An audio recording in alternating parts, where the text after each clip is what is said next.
What's up, everybody? My name is Kaylin. I am the key keeper, and today I am going on a deep dive into mermaid symbolism in creation as it relates the water, land, terrestrial, aquatic, hybrid, and just the liminal space of all of that imagery relating mermaids through astrology ciphers like Jupiter and Saturn and Venus, and perhaps even Mercury a little bit as well. We're gonna look at the Saturn ruled nakshatras, the Jupiter ruled nakshatras, the Mercury ruled nakshatras, especially because they find themselves bridging the air signs into water signs, which gives me mermaid coming up for air, getting land legs after the whole learning to breathe out of water process. If you go backwards through the zodiacal wheel, for example, going from Cancer through Gemini into Taurus, um,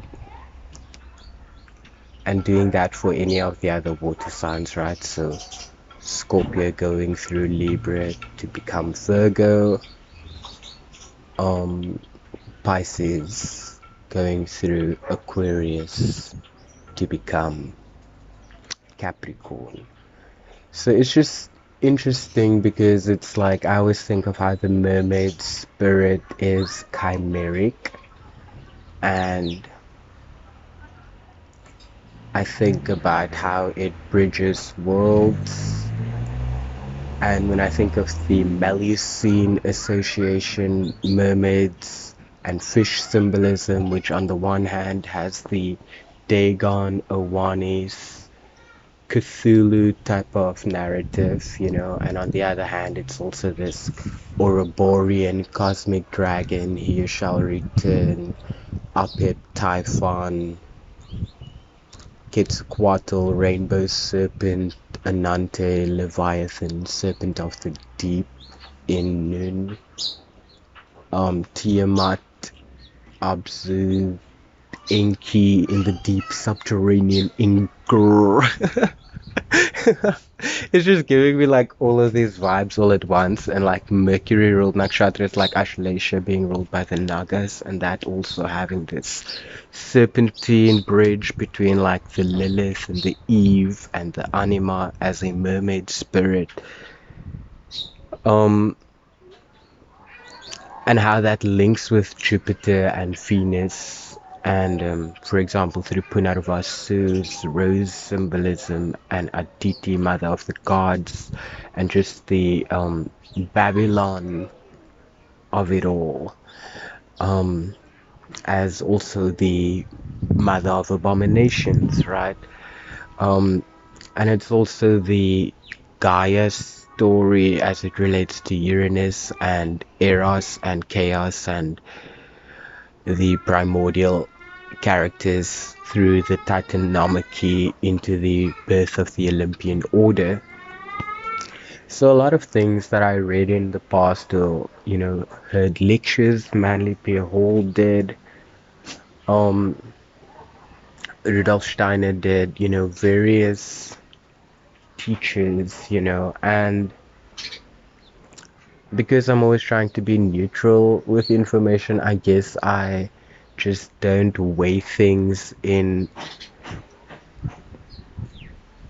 terms of like contextual value, because to me everything is valuable adding to like the context of the all, so I think I kind of like equalize information in a certain sense, because I will wrestle something until it literally doesn't have a Hydra Medusa ability over me anymore, and I can feel like that whatever was like viral or whatever it was, like it's like I have an immunity to it, or I've contained it, or like Saturn in Tartarus, Menelaus planetary joy scheme, Venus on top, as Mercury, as Ishtar, as Lucifer, Christ, um as Osiris. Like when I shared in my other videos that like how every word has like a positive, negative, and neutral, a red shift, blue shift, purple and green. um so yeah, it's kind of like just still part of this work, because me loving mermaids as a child, right, loving Ariel, um you know look at this stuff, isn't it neat? So I was very curious about all of these things. So anyway, because I was captivated, enchanted, charmed, everything that I guess I shouldn't have been in the name of entertainment, and what the true, role of witchcraft in film is, I've had to kind of dial it back and, really ask myself, like, could mermaids be bad? Could mermaids have existed? Why do we have depictions and legends about them everywhere, right? Why is it so endearing to us to want to believe in it, even if a part of us realizes it's just um fictitious, But as they say, there's usually like a kernel of truth behind every kind of fiction or symbol. It's an archetype. And so is it an archetype of primordial beginnings, of a matriarchal order? Is our mother a serpent before Eve, Lilith, demonization, split of the Adam Kadmon? What is the race of Adam actually? Why is there a black-white divide as to like who are original people? Where do we come from? Who has the most ancient DNA? Who has the most degenerated or mixed DNA? Who has junk DNA? Like, why do we have all these questions, right? So, bringing it back to what Sevan Boma related about the cult of the civil priestesses and the tantric sex magic, Aleister Crowley revealed to Western occultism, how it all kind of centers around the idea of a black mermaid. It brought back some of the things that, Rashad Jamal also says about carbon and ether and 9 ether beings versus 6 ether beings. You hear a lot of stuff, and I'm just putting it out there that um, I'm trying to be responsible for the information that I am letting come out of my mouth. But these aren't my ideas, right? I didn't come up with a theory for like why racism is so entrenched and why vampires are white in every movie. Or ghostly pale, or can't handle the sun, or yeah, like if you ever watched anything by Rashad Jamal, the way things kind of sync with like, I don't know, like hidden tribes of Dan and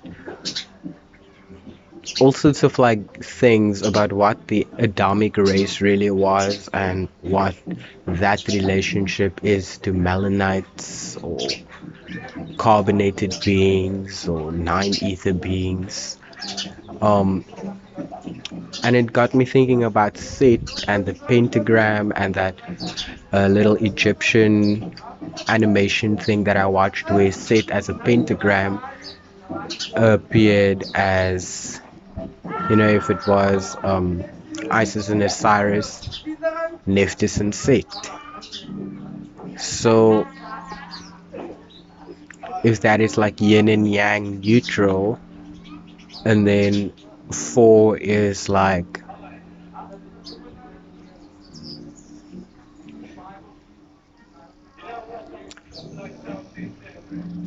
if it's like red earth, like that little pentagram thing as Set was red, right?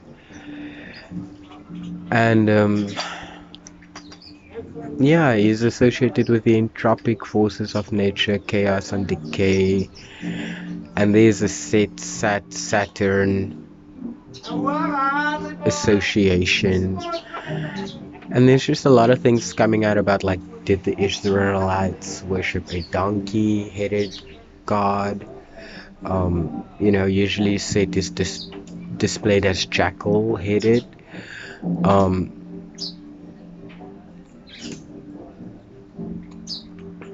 Or is that Anubis? I don't know. So that's just kind of like where I'm like going with all these thoughts of like the chimericness of mermaid spirits and just the water signs and Saturn having nakshatras in water signs, Jupiter and Mercury having nakshatras in water signs. Um,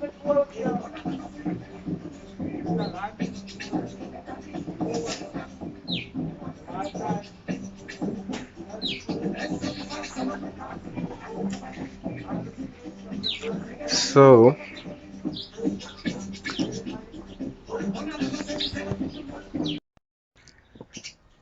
anyway, I just kind of like wanted to set the stage, I guess, because yeah, I'm always kind of like surprised by the process of connection, like the strange little memories that came through for you as an individual that kind of like yoked concepts together, and how it kind of like aligns to these functional lights expressing the natal chart synthesis process of you integrating this design, so to speak, into your personality's expression. And that is what makes the human, right? That it's not just computing these functions like a robot, and it's not just a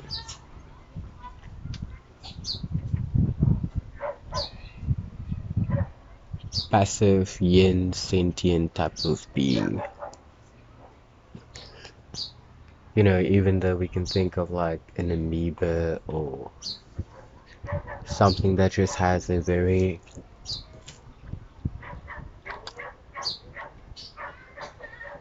as per the forces of life kind of life, I guess. How much agency does that amoeba have?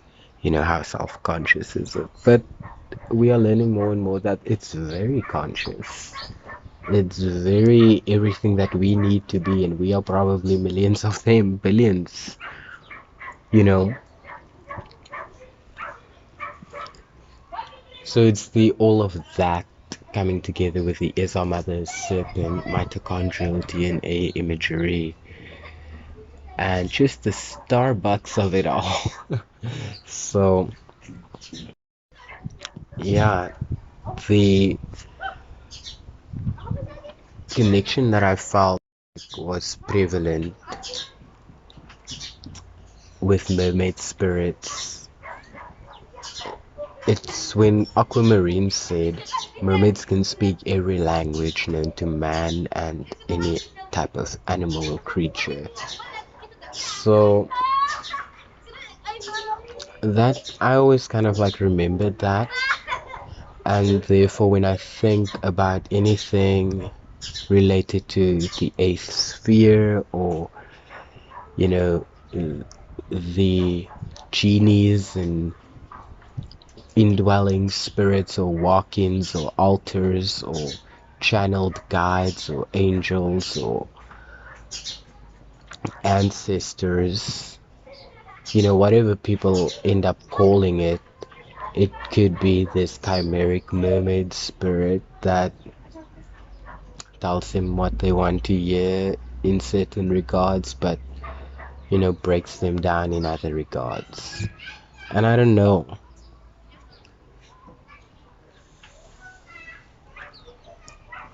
Because at the end of the day,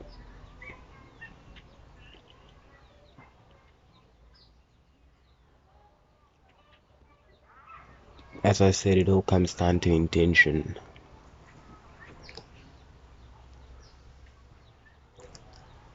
And my whole thing is like, if it was someone like Beyonce's intention to bewitch us, right?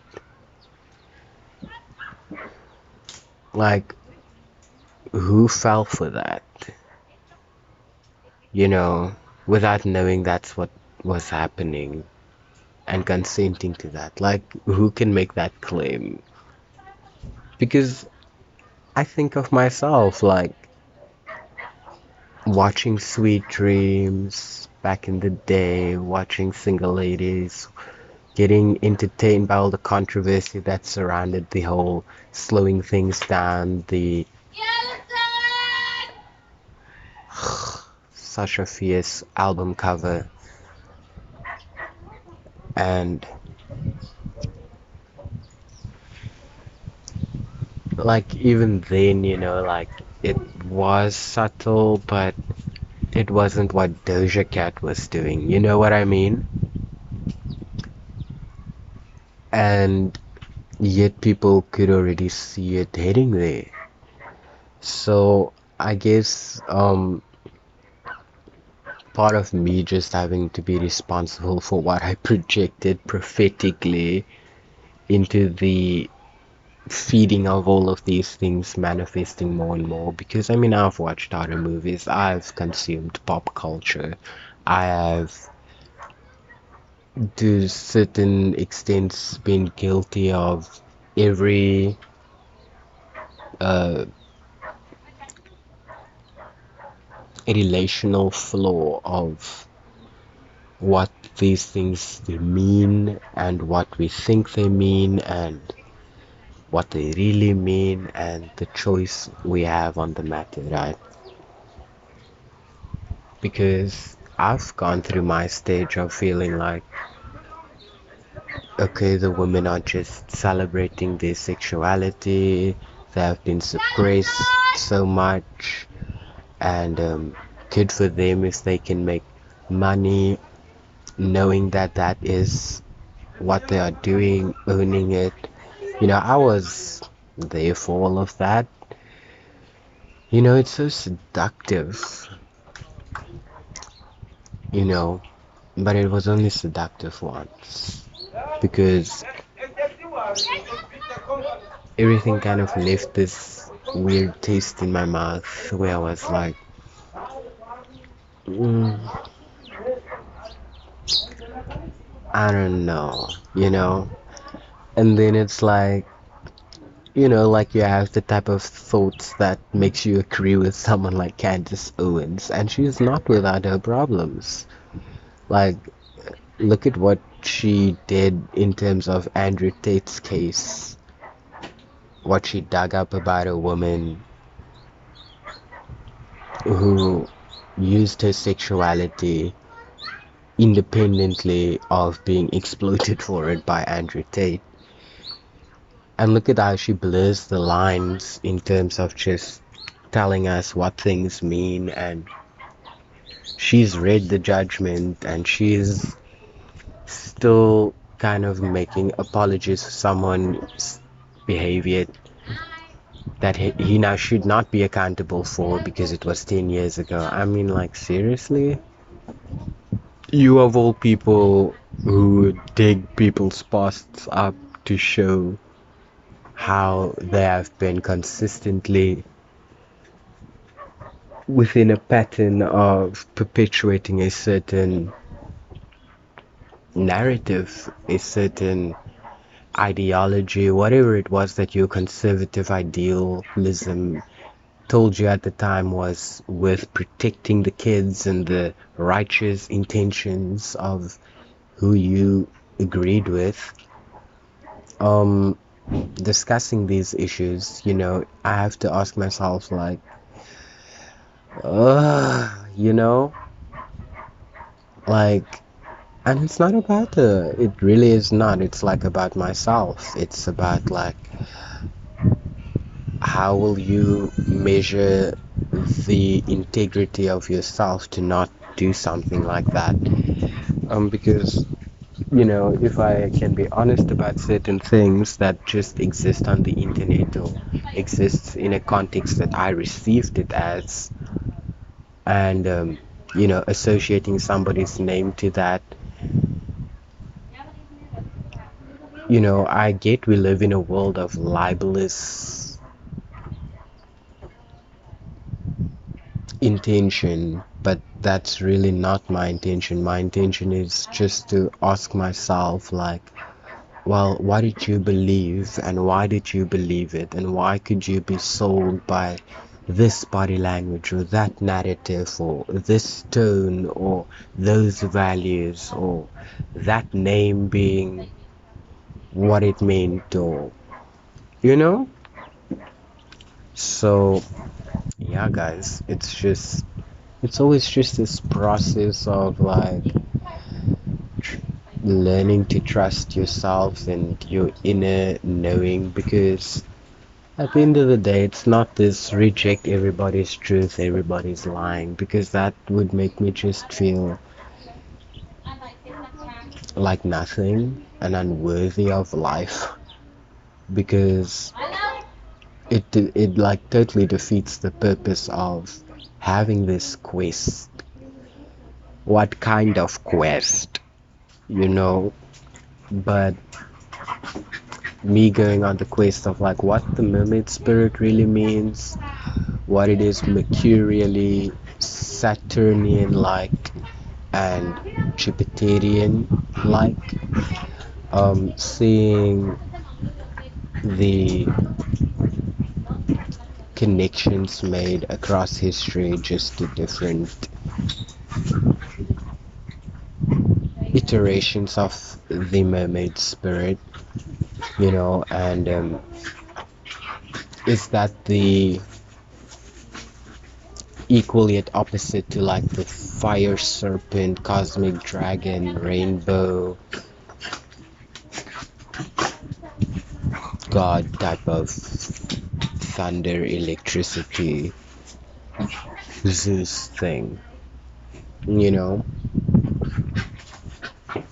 Because we've heard Saturn is Enki, we've heard Enki has a yin,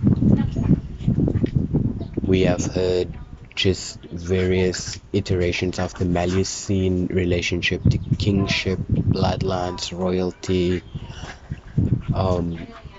inborn knowledge, and all these reptilian conspiracy theories that aligns with that, because of just the type of Shakti that Sivan Boma spoke about, to charge males, and just in terms of what Tantra really means, having certain people, certain women as breeding wives. We see it in the movies all the time. They, like Conan the Barbarian, or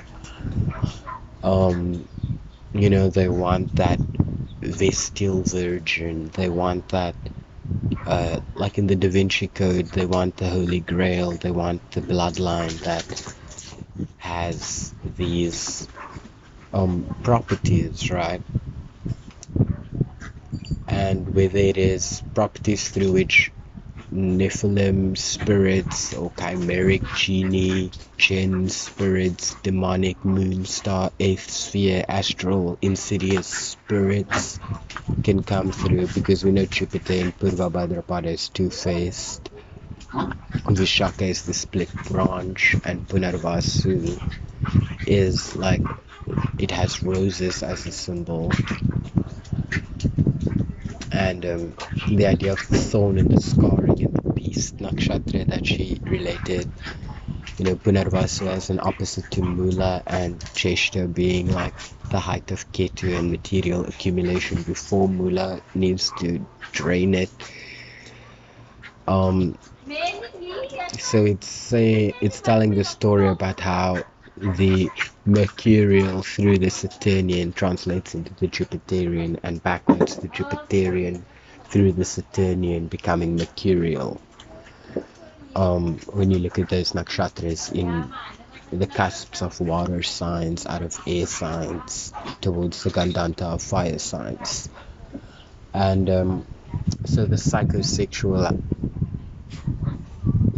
just the fire water alchemy of it all, got me really thinking about mermaid spirits, water spirits, the idea that pharaohs used to masturbate into the Nile, the bringing down of the rivers of life, nourishing the land, and Set being associated with the barren desert and the chaos and the scorched earth, and the Israelites and the donkey deity, that also kind of coming up, the golden ass, the golden touch, Midas, and yeah, like the golden phallus of Osiris, the god of corn, the horn of plenty, the waters of life, being able to create an oasis out of like the barren desert. And what he said about Set and the tantric priestesses and their magic being what could bring lands, which could bring these fertility cults. Like, I don't think we need to think like, oh, fertility cults are these people dancing around like naked witches because, they are wanting the rain to come for their crops that are dying.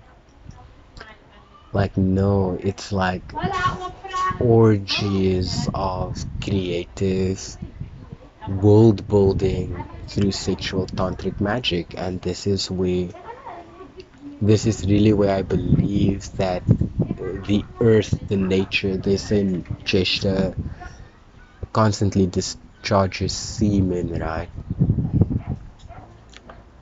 And the earth does produce according to what she's impregnated by. So yeah, guys, like, if we have to take our minds out of a bubble for a while and think about like, where did plants come from, or different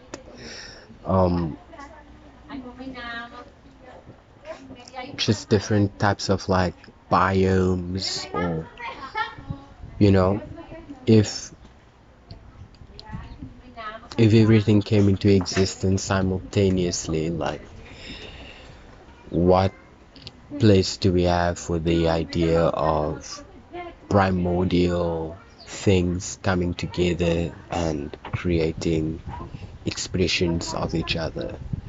Because if the entire creation is sexual, at some point that which was the spirit of male or light or water or movement or air, and the spirit of female, which was the yin, the apep, the serpent of the deep, the mirror, the frozen matter, the cosmic space, the womb of the creatrix, before this galactic center anti-center situation could have birthed, it's like there needed to be that coming together of some sort of a cosmic orgasm, right? And I just think everything else is like a entropic time slice of that.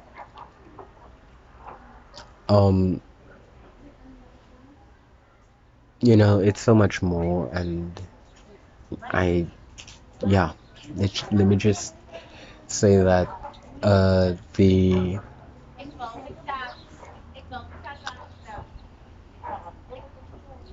the idea of the stars, right? Asteria, the fallen ones, and this chimeric mermaid Djinn, Naga, Gene, Genesis, Isis, Osiris, Yin Yang, Cancer, Pisces, Scorpio, and the nakshatras, like that story, right? Um, and where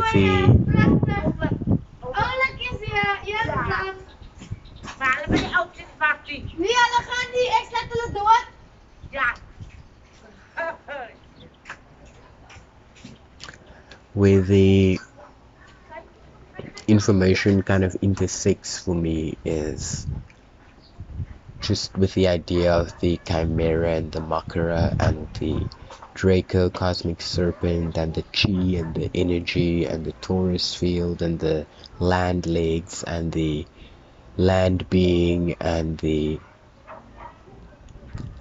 you know, what was, you know, probably in the Atlantean a water being or something more aligned to that Jalatattva. Why, I don't know, I'm just saying, like, more Swaristhana and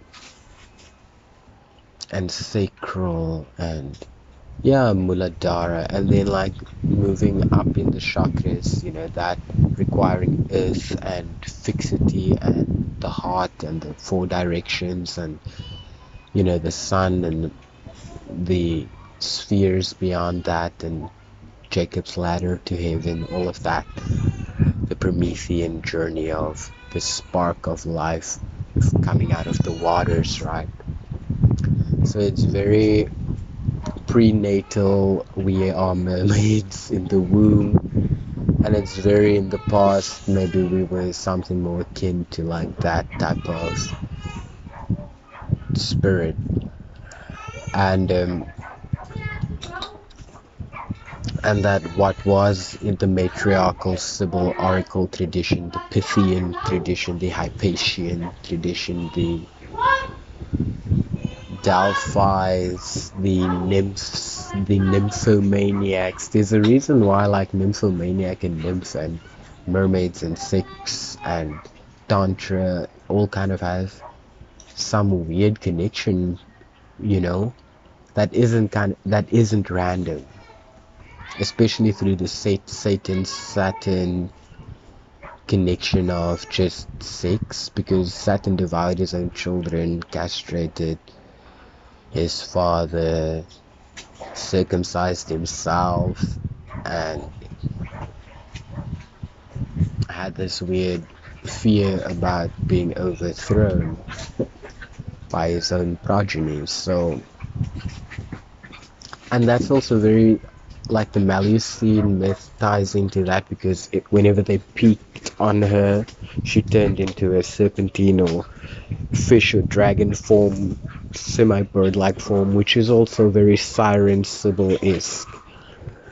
And if you watch that video about the Uranus relations to your Ouroborean form, you know, it just tells a whole different story of these situations of what energy really does. And we have to ask ourselves kind of like where it all comes from, and that's just what I am hoping to continue to do here on Kiki's channel. So if I missed anything, I'll try and kind of like link it with the other video that was more of my reading and me trying to use AI kind of like connect certain things and adding to it. So I will add that part to the next video, or I'll split it up. Either way, mermaids are real in a very Saturnian way, and I advise you guys to check out all the different threads and comment down below, like, because I really want to have like the whole story, right? Um, it is my wish to just not have to be so fractured across etymologies and different little threads and cultural, you know, tokens. At the same time, I need to kind of like ice skate across all those surfaces to kind of like scribble a semblance of what I mean. Water has memory, guys, so sometimes, like it just feels like I want to freeze a flash of uranium inside, very Scorpio moon like, and I just like I will keep it in my mind, and the initial image or thought or whatever might fade away, but it will just like unpack and unpack. And if I didn't even know where I'm gonna end up making any of these videos, so yeah, part of the process of enjoying this. So have a good one, guys.